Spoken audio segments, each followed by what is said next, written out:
আজ দুপুরে হঠাৎ মোবাইলে একটা মেসেজ আসলো, তাকিয়ে দেখি সরকারের পক্ষ থেকে আমার অ্যাকাউন্টে ৭৫ লক্ষ টাকা দেওয়া হয়েছে। আমার মন ভরে গেল। আমি দৌড়ে ঘর থেকে বের হলাম, চিৎকার করে সবাইকে ডেকে বলছি, সবাই শুনো, দিন বদলে গেছে, আমার অ্যাকাউন্টে ৭৫ লক্ষ টাকা জমা হয়েছে। ঘর থেকে বউ বেরিয়ে আসলো, এত খুশির কি আছে, আমার অ্যাকাউন্টেও ৭৫ লক্ষ টাকা আসছে।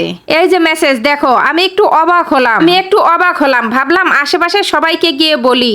সবাই বলে এত উত্তেজিত হয়েও না, আমাদের অ্যাকাউন্টেও ৭৫ লক্ষ টাকা আসছে। আমার খুশি সব উড়ে গেল। ভাবলাম যাই বাজার থেকে কিছু মিষ্টি নিয়ে আসি। বাজারে গিয়ে দেখি মিষ্টির দোকান বন্ধ। পাশের একজনকে জিজ্ঞাসা করলাম, ভাই মিষ্টির দোকান বন্ধ কেন?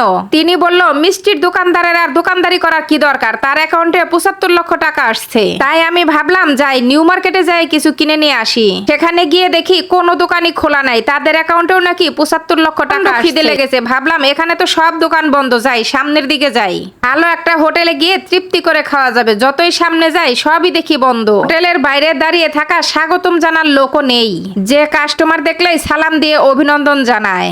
শপিং মলের সিকিউরিটি গার্ডও নেই, সবার অ্যাকাউন্টে নাকি ৭৫ লক্ষ টাকা আসছে। এতে কেউ নেই, সবজিওয়ালা নেই, চাওয়ালা নেই, শরবতওয়ালাও নেই, ছোটালা সেও নেই, সবকিছুই বন্ধ। সবার ঠিকানায় এখন ব্যাংকে ৭৫ লক্ষ টাকা তোলার জন্য।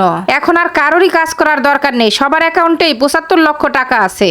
আমার এক বন্ধু ফোন দিয়ে বলল, আমি জব ছেড়ে দিছি, আমার অ্যাকাউন্টে এখন ৭৫ লক্ষ টাকা আছে। বড় ভাই ফোন দিয়ে বলল, আমার আর্ট স্কুল বন্ধ করে দিয়েছি। আশেপাশের ছোট বোনেরা তারা আর স্কুলে যাচ্ছে না। আমার এক বন্ধু টিউশন পড়াতো, সেও নাকি ছেড়ে দিয়েছে। লিসা নামের মেয়েটিও আর কলেজে যায় না। সমীর এখন আর জব খুঁজে না। এখন আর কলকারখানায় যায় না, কলকারখানা এখন সব বন্ধ। অ্যাকাউন্টে এখন ৭৫ লক্ষ টাকা আছে। এখন সবাই বড় লোক, সবাই এখন সুর তুলেছে, গান করতেছে, নৃত্য করতেছে।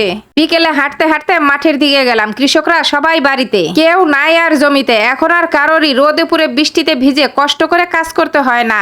সবাই এখন বড় লোক হয়ে গেছে, সবার অ্যাকাউন্টে এখন ৭৫ লক্ষ টাকা আছে। ৭ দিন পরে দেখা গেল খিদের জ্বালায় সবাই কাঁদছে, কেননা রোদে পুড়ে কেউ আর ফসল ফলাচ্ছে না।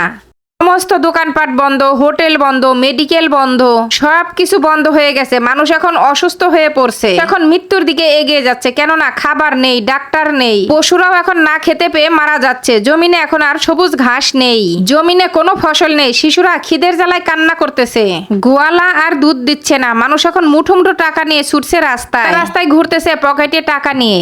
এখন লক্ষ লক্ষ টাকা নিয়ে ঘুরতেছে আর বলতেছে, এই নাও ভাই ১০,০০০ টাকা, আমাকে ২০০ গ্রাম দুধ দাও, আমার বাচ্চাটা ২ দিন হয় না খেয়ে আছে। মানুষ এখন না খেয়ে পেয়ে মরছে। মানুষ ব্যাগ ভর্তি টাকা নিয়ে ঘুরছে, এই নাও ভাই ৫ লক্ষ টাকা, আমাকে ৫ কেজি চাল দাও। ৫ দিন না খেয়ে আছে, সবারই বাজার হাট বন্ধ, যে খাবার দাবার কারো কাছেই নেই।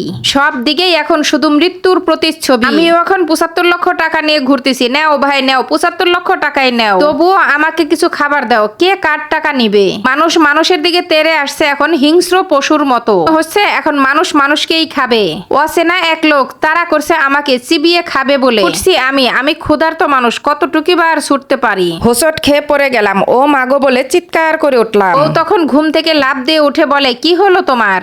কাল হয়ে গেছে, ঘুম থেকে উঠো, চোখে মুখে পানি দিয়ে আসো। এই তুমি বাঁচাও বাঁচাও বলে চেঁচাচ্ছিলে কেন? তুমি কি কোনো খারাপ স্বপ্ন দেখছিলে? তখন বললাম, না খারাপ নয়, ভালো দিনের স্বপ্নই দেখছিলাম। আমরা কিন্তু ঘরে দুমুঠো খাবার আছে, তৃষ্ণা মিটানোর জন্য পানি আছে, তো শিশুরা খেলতেছে, পশুরা মাঠে ঘাস খাচ্ছে, দোকানে ভিড় আছে, যানবাহন চলতেছে, তো মানুষের সমাগম আছে, বাগানে ফুল ফুটেছে, প্রকৃতি হাসতেছে। আল্লাহ চাইলে সবাইকেই তো ধন সম্পত্তি দিতে পারতো, সবাইকেই তো সুখ শান্তি দিতে পারতো। বৈষম্য আছে বলেই এই পৃথিবী এখনো টিকে আছে। আজকে যদি ধনী গরিবের বৈষম্য না থাকতো, তাহলে পৃথিবীটা এভাবেই ধ্বংস হয়ে যেত। বাস্তবতা হলো ধনী গরিবের বৈষম্য আছে বলেই এখনো পৃথিবী টিকে আছে। এর থেকেই প্রমাণ হলো যে জীবনে টাকাই সবকিছু নয়।